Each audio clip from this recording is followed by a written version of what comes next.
Thank you, Erica. I think that was for me. Hi, everybody. We are going to have a discussion on the road to mass adoption. The road to mass adoption as far as decentralized and then applications on top of that are concerned. It's going to be quite a shift from the previous speaker talking about homomorphic encryption. We're now going to talk about how do we bring the capabilities on the top of which, underneath of which, deep technologies like you were listening to previously, how do they go to the masses? That's part of the discussion that I would ask you mentally to kind of context switch right now. I'm going to introduce the panel in just a moment. We're going to have a slightly different format where I'd like to invite your thoughts in the course of the panel and the individual speakers, and you'll pick up the pattern in just a moment. So, as I kind of set the stage and the discussion for the next roughly half an hour, can anybody recognize who these are?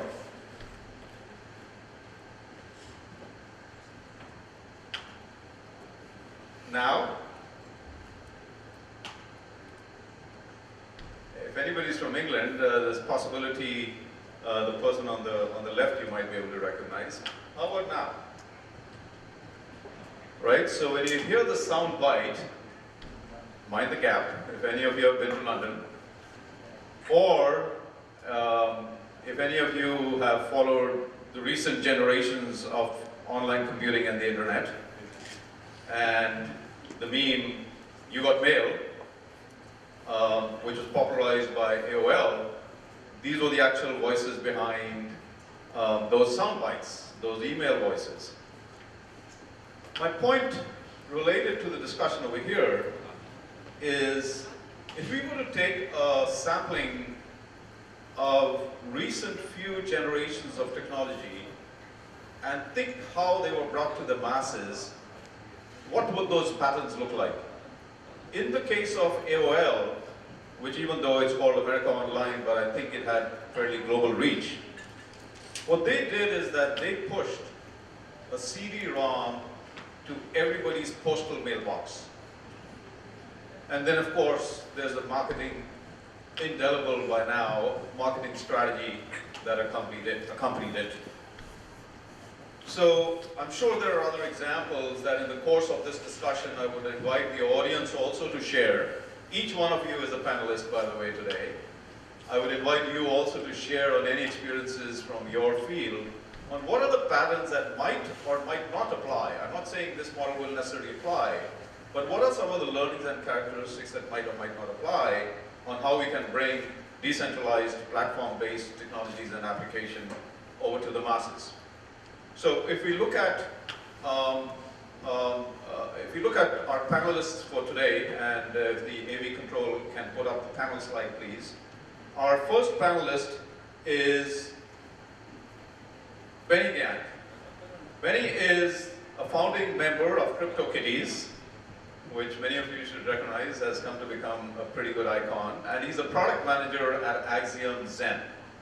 He has a background in psychology, user experience design, and product growth. So I particularly feel privileged to have a very young, new demographic skill set like that, sharing his thoughts with us today on how to bring the cause that we are gathered here for, how to bring that to the masses. Benny, please. Thanks, Gurvinder. Everyone, thanks for coming to the conference today. I just did a workshop, but before we begin, I want to hear the loudest meow in this room. So can everybody stand up? Stand up. Stand up. Well, I don't know how you say that in Korean. You don't know. You don't know. You stand up. Okay. When I count down from 3, 2, 1, I want the loudest meow. So let's give it a shot. 3, 2, 1. Meow. We can try better. Okay, 3, 2, 1. Meow. That's great. Now have a seat. Now have a seat. You know, I go to a lot of these conferences. I've spoken 43 times this year around the world. So I've gotten the chance to really warm up on stage and meet a lot of people. So one of the things that I've seen is that energy levels at these conferences can go up and down. Sometimes we talk about technical things and people sleep in the back of the room. So today, I really appreciate Gurvinder kind of introducing a new format. We want to have energy in the room. We're excited about this technology. And we're building things, we're BUIDLing things. So I'm going to talk very quickly about our slides. So we introduced Dapper Labs about a month ago. This is the company that owns Cryptokitties before it was Axiom Zen. And we raised $27.5 million from these investors. They're great. They've been a great help in terms of accelerating consumer adoption for decentralized apps. So we're really appreciative of their efforts. And we're building some of the best teams to date with the best tech companies around the world, the best gaming companies. We're about 61 team members based in Vancouver, Canada. We're super diverse. There's about 20 people, we're from 20 countries that speak 23 languages.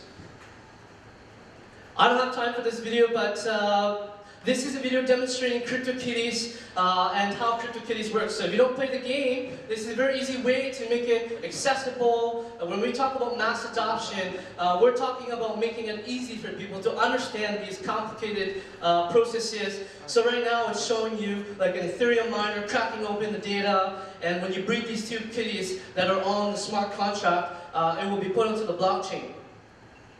And apologies, there's no Korean subtitles there, so you'll have to read directly from there. And these cats, they're very unique. They have genetics. So just like humans, we have DNA. When you combine these genetics of the two parents' kitty, like fur pattern base, it will create a new kitty. And this is all on the blockchain. And let's see what we get from combining the two kitties. It's always exciting to see this. It's an egg. Okay, very cool. And here we are. That's how Cryptokitties work. So thank you so much. I'm excited for this panel and for the other panelists. Thank you. Thank you, Benny. Please have a seat at the far end. Thank you. Our next speaker is going to be, how many of you have heard of Binance? And I really like to thank SEOUL for bringing such distinguished speakers into the panel. Benjamin Remeau is the director at Binance Labs, which is a social impact fund, whose mission is to solve the problems that matter most to blockchain ecosystems and change the world for the better. Prior to joining Binance, he spent a decade working for a hedge fund and in an investment banking covering Japanese and Asian equity markets. He was the founder of the EOS meetup in Hong Kong, as well as the Hong Kong ICO meetup. So let me welcome Benjamin. Thank you very much. Hello everybody, my name is Benjamin Remeau. People call me Benji. I'm from Binance Labs. So Binance Labs is the investment arm of Binance. We are a mission-driven ecosystem fund. We are for-profit, but not primarily driven by profit. And our goal is to help to make a better, stronger, more resilient ecosystem in the blockchain space. So today's topic is about mass adoption of dApps. And yes, adoption currently is very low. So if you look at the most popular gaming right now, gaming app is Remeau, according to DappRadar, with less than 400 users. The most popular gambling website has about 150 users. Most popular marketplace has about 40 users over a 24-hour period. Now these numbers are extremely low, and we want them to be in the tens of thousands, hundreds of thousands, and eventually millions. But just because we have been spoiled by instant liquidity in tokens doesn't mean that we necessarily get instant results. These things do take time, and we have to switch from a hodling strategy to a wait-to-win strategy. But we do not give up. We work very hard to get mass adoption, and we believe that the mass adoption of crypto and blockchain is going to happen in frontier markets. Trustless solutions work very well in places where there's very low trust, both at the local level and at the global level.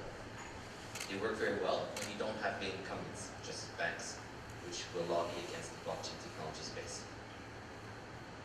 Many countries in Africa only have single-digit rates of banking penetration, and these are very good test cases for getting mass adoption of crypto. This is not only a grassroots movement. We've got very high-level political support for blockchain technology in many African countries. In Nigeria currently, there's one presidential candidate whose main political platform is to make more favorable legislation for blockchain companies. You've got Paul Kagame in Rwanda, who's got a working group on blockchain and wants to use blockchain technology to come up with more efficient governments. And probably the most interesting place in Africa right now is Ethiopia with Abiy Ahmed, who is a professional cryptographer, reportedly understands blockchain technology very well, and has the potential to transform the country with 100 million people into a blockchain revolution. Thank you very much. Benjamin, stand with me for a second. Let's widen the pace over here for a moment. And Benny, I'll come back to you in just a moment. Let me invite any experiences or a question from the audience for Benjamin.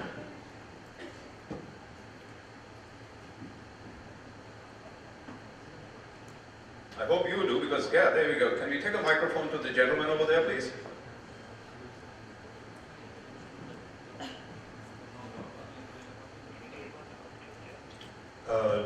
My name is Jack.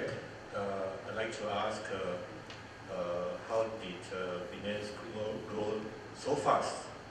You know, it's just, what did Binance Lab has done? Okay, thank you. Sure, Jack. Thank you very much for your question. So some people say that Binance has been the fastest growing company in history. And I don't know if that's true, but some people have said that. But that was possible because it used blockchain technology. I think historically, companies such as Facebook, every time it moved into a new country, needed to open new bank accounts. To open a new bank account, you need to have local presence, local company registration, and these things can actually take a lot of time. Just imagine in Africa, you've got 55 countries, I believe, in the African Union, and some countries have more efficient bureaucracies than others. And if you try to have a very good idea that work in Nigeria, it's extremely difficult to scale it across the continent. And you don't get the kind of scalability merits, despite a huge market, as you would have had in China or in India. Now, Binance has been a success story, but we believe that there's going to be hundreds of thousands, millions of other similar success stories, at least equal to Binance, and we believe that these will start in frontier markets. Thank you. Jack.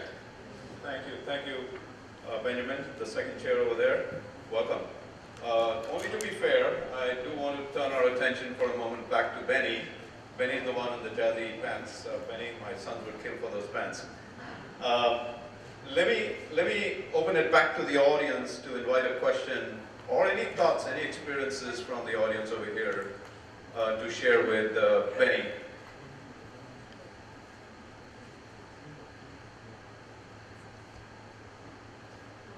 Your questions will be easier than mine.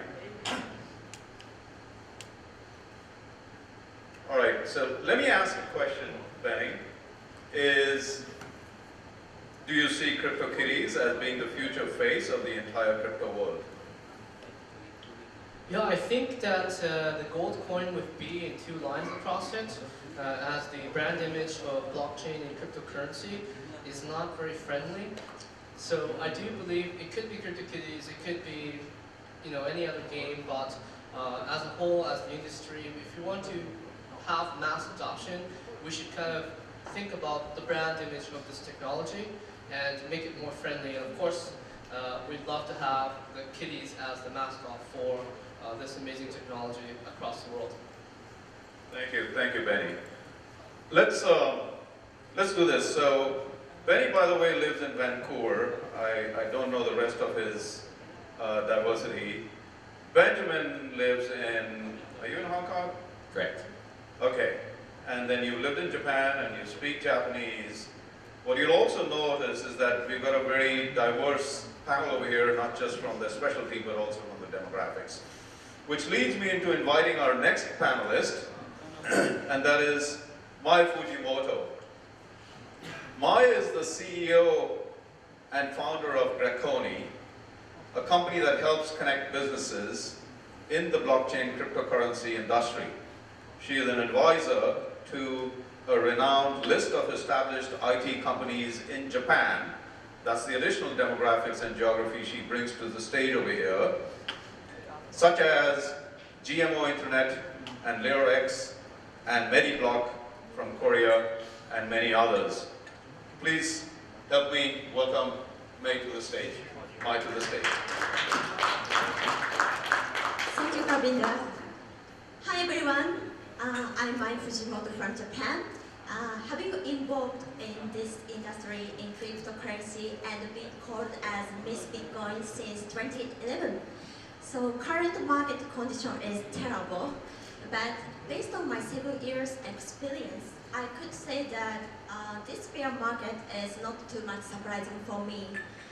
Therefore, please hold your head up high and let's talk about the future. So, however, different from past bear market, in this time, I don't think the price will be get back where it was end of 2017 anytime soon. And I believe that mass adoption is necessary for cryptocurrency to get to the next stage. And it is my pleasure that I can participate in this panel discussion with my friends, amazing people, and talk about, oh, she is speaking, sorry. And talk about the mass adoption. And I fully understand this conference is for technical and academic purpose. But as a non-engineer, I want to add a new word, this word, communication, as a new good point. Because technology going to be used by human. That's why I think that communication is also very important. You may think that communication is used for only between the people. But today, I want to use this word between people to technology. And I believe, developing developer and application with this viewpoint is help for mass adoption. Yeah. Thank you. Sorry, since my English is poor and I'm very nervous, but I'm going to do my best. Thank you. My Japanese is even worse, so I won't even try that. But Mai, let me ask you a quick question before I have you here on the chair. Why do you think mass communication is important? And you can speak to it from the Japanese geography, or you can speak to it whichever way you like. Okay, so I want to use my slide. And is it possible to bring the deck back up, please?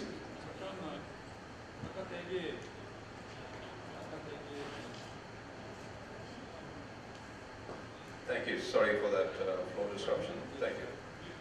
The slide, Mike. Next slide, please. Okay. Sorry. So I will give you an example. I have worked hard to promote cryptocurrency payment in Japan, and I told retailers that transaction fee will be cheaper than that of credit card. But for the mass adoption, we must do something further. In this case, merit for the retailer is very clear, but the user is missing. If we want to take communication between whole society, we need an idea to build a win-win relationship between everyone. So just an idea, for example, transaction fee for credit card is 3%, and if people use crypto, it will be 1%. So just introducing cryptocurrency payment, 2% of cost reduction is possible. Then we should give back 1% of the transaction cost to user. Then everyone will be happy. So I believe thinking merit is everyone involving is very important.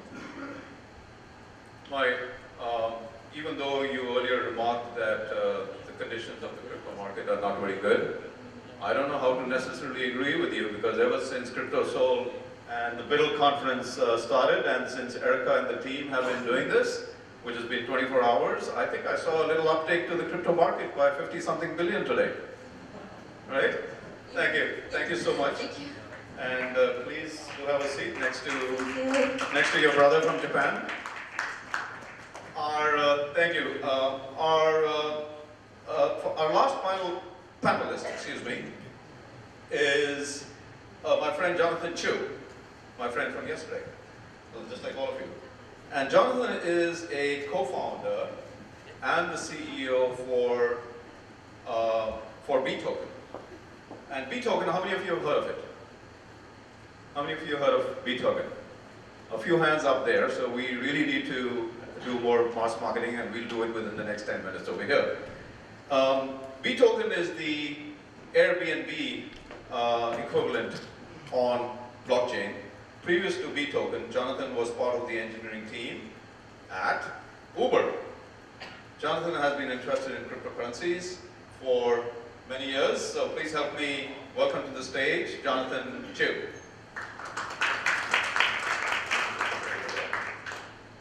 Well, hi everyone, glad to be here today. I'm Jonathan Chou, co-founder and CEO of BeeToken. So you can see our platform, we call it BNest, is essentially an Airbnb for cryptocurrency. So you're able to rent out your house or stay at someone else's place, and we focus specifically on catering to the cryptocurrency community. And so before this, I used to work at Uber, and we strongly feel that the sharing economy is a really good fit for blockchain. And to really quickly describe the overall problem that we're trying to solve, right now as a host, when you share your home on these platforms, essentially you're never able to get 100% bookings. Like your home is never able to be fully rented out every single day of the month. In fact, the industry average right now is about 52%, which means that 1 in every 2 days, your home is unrented and you make no money from it. And so I'll talk a little bit about why that's so important for blockchain. And then some progress from our side is that we did an ICO in January of this year, and our platform has been live since April. So why cryptocurrency and improving the occupancy is so important is because of this. The average person that stays at an Airbnb and the average person that buys Bitcoin or Ethereum are almost exactly the same. They're tech-savvy millennials or Gen Z. And so if we're able to educate the space and have the space stay at these places, it's a tremendous help for both the adoption of cryptocurrency and also for hosts from the traditional world to get more bookings. And so that's the problem we're trying to solve. Thanks. Jonathan, thank you so much. I want to open it up to the audience for any thoughts or any questions related to your future lodging needs or related to mass adoption. Right here, could we get a microphone, please? Hey, thank you. I have a question. So you compare yourself to Airbnb in crypto space. I just wondered that have you been approached by Airbnb, and is Airbnb doing something like that? Because you compare yourself to Airbnb, right?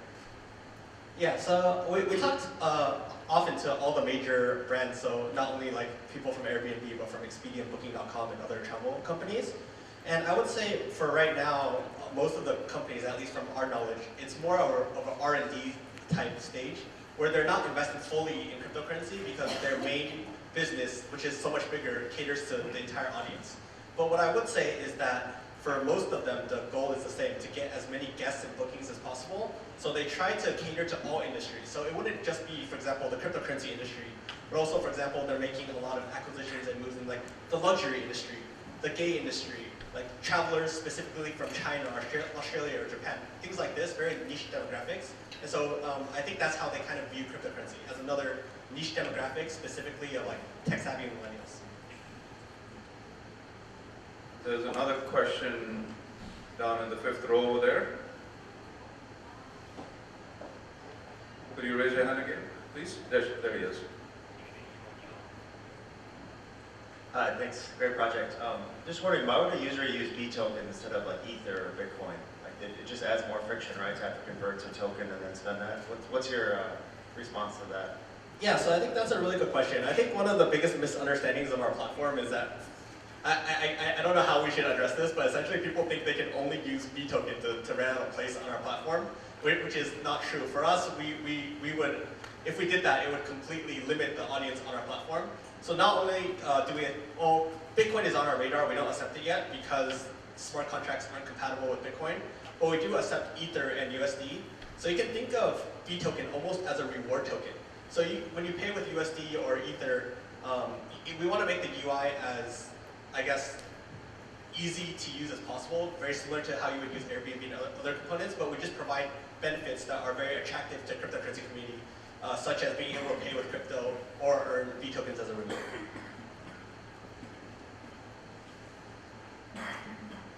All right, we'll continue the discussion. So the questions, please keep thinking of them as well as the experiences. What I will also say is we are inviting questions in English or in Korean.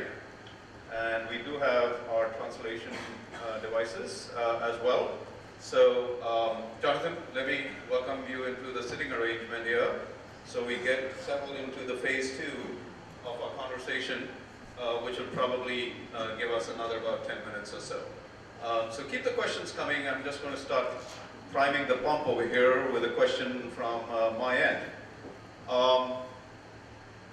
Recently, the world celebrated kind of the 10th anniversary of Satoshi's paper, which kind of was the original arsonist to this entire fire. 10 years into this game,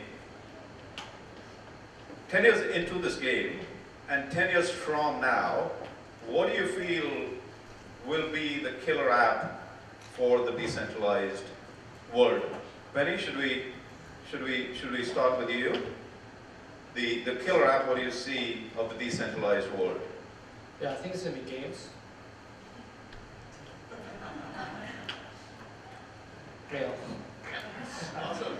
The reason I agree. I can answer it further. So, Farmville, Zynga, right? Farmville at one point drove about 60 to 70% of the traffic to Facebook. When Facebook launched, all they had was mostly students on campuses who used Facebook, right? And Farmville also drove traffic from international audiences, and it actually brought the moms from the TV room into the computer room. At that point, there was a differentiation of space. And so games is a good example of platform adoptions. The moms came in there to Facebook to play games, and then they started to meet other moms, and then they started to diversify the audience of Facebook. So that's why I think that games will be the forefront of adoption for any platform, whether it's protocol or platform. That's why I say games. Let me just stay on that, just to make it more conversational, Benny, if that's okay with you, and you come with a unique specialty in the panel. Are the incumbent game brands, is it important for them to become a part of this momentum, for it to get to the point where you are, or are there going to be new entrants which will drive the future? Sorry, the question is like gaming companies? Right. Is it important for the gaming companies to come on board onto the decentralized systems as well? Yeah, that's kind of the reason why we've been traveling and doing meetups, etc. It's because that we want more people, whether it's coming in from the gaming side or the crypto side or the tech side, to think about consumer adoption and, in our instance, build more consumer experiences. It could be a game, or it could just be an interactive experience. So yes, we do encourage gaming companies to think about it, and I think a lot of gaming companies here in Korea are seriously thinking about it. So it's already kind of a beginning. Okay, Benjamin, would you like to share your views on what is the killer app today, and what will be the killer app, let's say, in the next few years for the decentralized system?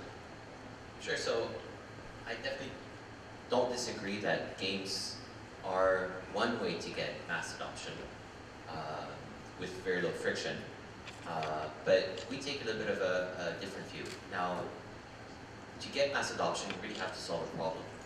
And what is the problem that we're trying to solve with blockchain? Blockchain technology itself is not magic. It's only just another ledger. It's what we do with a blockchain that is magic. And if you've got countries with very high inflation, where people don't trust the banks enough and are forced to actually pool savings into groups of friends through chamas, when you've got problems with identification, when you've got problems with land registries, these are the real problems that we're going to solve and that are going to require blockchain technology.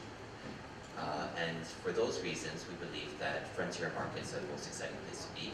And we've actually just made a new hire within the team. We're now 7 people with a full-time staff in Nigeria.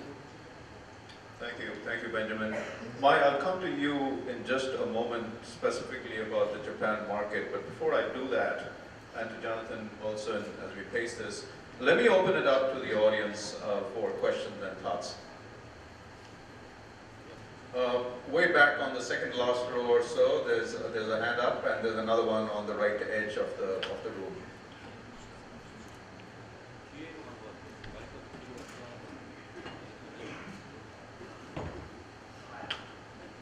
My question relates to kind of an analogy. So oftentimes you hear about the growth of blockchain relating to the growth of the internet and where we're at in the growth of the internet now.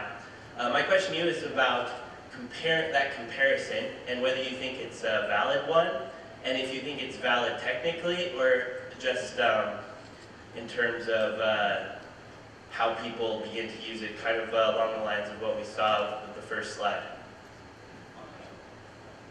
Is that to me? Who wants to take the question? Do you guys want to? Jonathan? Yeah, so I think it's common in Silicon Valley, where we're based, for people to compare the internet to blockchain. And I personally think it is very similar in the fact that both the internet and the blockchain are fundamental infrastructure technologies. And what I mean by that is they're not, for example, front-end facing, such as, for example, the mobile phone, which changes how you interact, maybe from a, I guess, consumer point of view, but not so much from an infrastructure point of view. So my personal viewpoint is that it's going to change the infrastructure layer and being able to allow incentives built into the infrastructure, which means that you're allowed to put that money into whatever things are built on top of it. And that's why, I guess that's where I see the real value, the internet of value. Can I add? Mm-hmm. So there's really 6 layers of technical or technology revolutions that I think about. The first being the invention of the silicon chip, then the invention of the computer, then the internet, then the user interface of the internet that allowed for millions and billions of people to come online, then AI machine learning, and then blockchain, and maybe quantum computers as 7.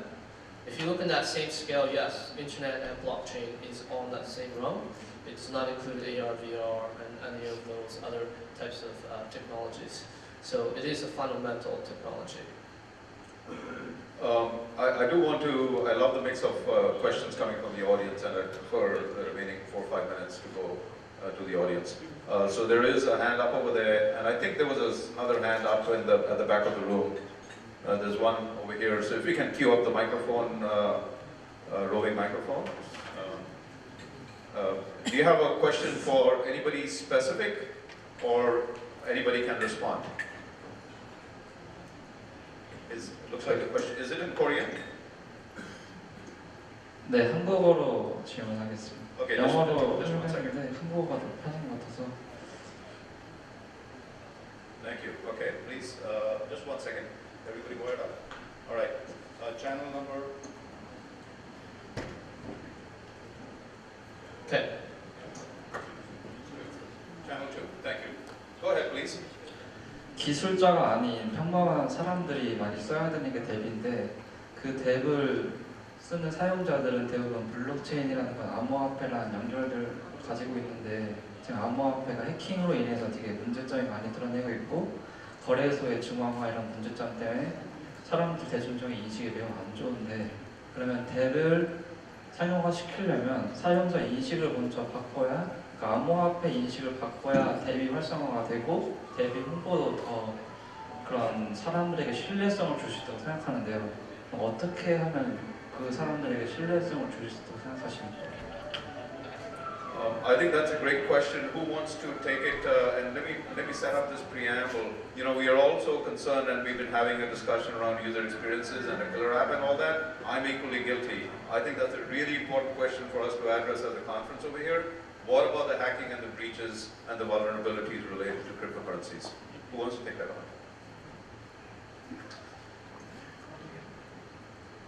The process of building software is kind of moved to iterative design, agile, and the whole philosophy of Facebook and any tech company is move fast, break things. And so when people are entering the space, it's so new because we have all of these parameters of how we design software, etc. And the concept of building smart contracts, I like to think of it, it's more like launching satellites into space. You really have one shot to really make it successful. And actually this week, the Mars rover landed in Mars. It took I think 9 months or something like that. And it's a perfection in terms of the technology being able to deploy and land safely on Mars. So the engineers and the technical people, or just people in this room, when we're building things, we must keep in mind that if we're building decentralized app, we would have to pay very closely attention to the minute details, because we can't currently modify these types of smart contracts. So it's very important that we do all the auditing. So I'm going to slip in 3 quick questions and we'll be done. It'll be short question and short answers. Mai, I haven't given you a fair chance to speak. So my question I promised you is a different question, not on this one. What is important to the Japanese population from an adoption standpoint? So I have something interesting information about the Japanese market. So GMO Internet now pays salary to employ by Bitcoin, and I think it is very good way to mass adoption, because I talk about communication, and I think good communication is first I give something to them. So that means GMO Internet pays salary by Bitcoin. That means first give cryptocurrency, and I think it is very helpful to mass adoption. Thank you, thank you. Last question from the audience, please. I do want to respect, there was a hand up over here for a long time. Would you please take the microphone, and then I have some closing comments after that. Hi, I guess this question is for Benji. Well, I'm co-organizing the Blockchain for Good Society meetup here in Korea. We're studying about how blockchain can be a great tool to solve social problems that exist in this world. And through our studies that we identified a lot of fields, money transfer, global remittance, digital identity, as you said, land registry, transparency on the government side, has been a very good areas that blockchain or digital ledger technology can be applied on. So in your perspective, what is the area that blockchain can have the most powerful impact on, as you've seen on the if you meet with the African governments and the landscape, what is the most powerful area that blockchain can have the most impact on? Thank you very much. So you said you do blockchain for good society? That's very cool. I'd love to learn more about it. Maybe we can, exchange contacts later. We can connect after this. Sure. So, this is really a once-in-a-lifetime opportunity to make the world a better place. And if I think of my father, for example, he was a refugee. He arrived in France at the age of 9 months old with nothing, without his parents. His parents came much later. He had no ID, no government ID until the age of 3 years old, and no citizenship until the age of 18 years old. And when you've got freedom of money, where people can, money itself doesn't matter, but freedom of money does matter.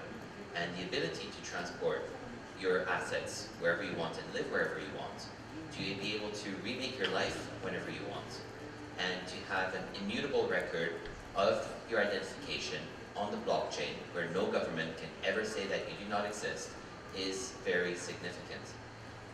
This is just one of many examples of how blockchain can make the world a better place. And right now we're in a bear market, but we really should be looking way beyond that and think about building real solutions that can solve real problems for real people. Thank you, Benjamin. I think that's a very good wrap up to the discussion we've had over here. I especially first thank the audience over here, a very vibrant set of questions. Thank you so much, and then of course our distinguished panel. Thank you. Thank you.